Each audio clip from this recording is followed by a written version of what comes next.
திண்டுக்கல் மாவட்டம் இடையாக்கோட்டை நங்காஞ்சி ஆற்றுப்பாலத்தில் இளைஞர் படுகொலை செய்யப்பட்ட விவகாரத்தில் உண்மை குற்றவாளிகளை கைது செய்ய கோரி அவரது உறவினர்கள் சாலை மறியலில் ஈடுபட முயன்றனர்.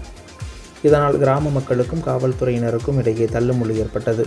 அத்திக்கோம்பை பகுதியைச் சேர்ந்த பெருமாள் அப்பகுதியில் உள்ள தனியார் ஹாலோ பிளாக் கம்பெனியில் வேலை பார்த்து வந்த நிலையில் திடீரென கடந்த வெள்ளிக்கிழமை நங்காஞ்சி ஆற்றுப்பாலத்தில் தண்ணீரில் மூழ்கடிக்கப்பட்டு கொடூரமாக கொலை செய்யப்பட்டுள்ளார். இது தொடர்பாக காவல்துறையினர் உரிய நடவடிக்கை எடுத்து உண்மை குற்றவாளிகளை கைது செய்ய கோரி மாவட்ட ஆட்சியர் அலுவலகத்தில் மனு அளிக்க வந்தபோது மறியலில் ஈடுபட முயன்றதால் பரபரப்பு ஏற்பட்டது. கை கால்கள் கட்டப்பட்டு நீர் தொட்டியில் அமுக்கி உடலை வைத்து மேலே கல்லை தூக்கி வைத்து படுகொலை செய்யப்பட்டுள்ளார். இந்த படுகொலை சம்பந்தமாக இதுவரை திண்டுக்கல் மாவட்ட நிர்வாகமும் சரி, இடையகோட்டை காவல் நிலையமும் சரி எந்த ஒரு குற்ற வழக்கும் பதிவு செய்து எந்த நடவடிக்கையும் இதுவரை எடுக்கவில்லை. உண்மையான குற்றவாளிகளை கண்டுபிடிக்கவில்லை.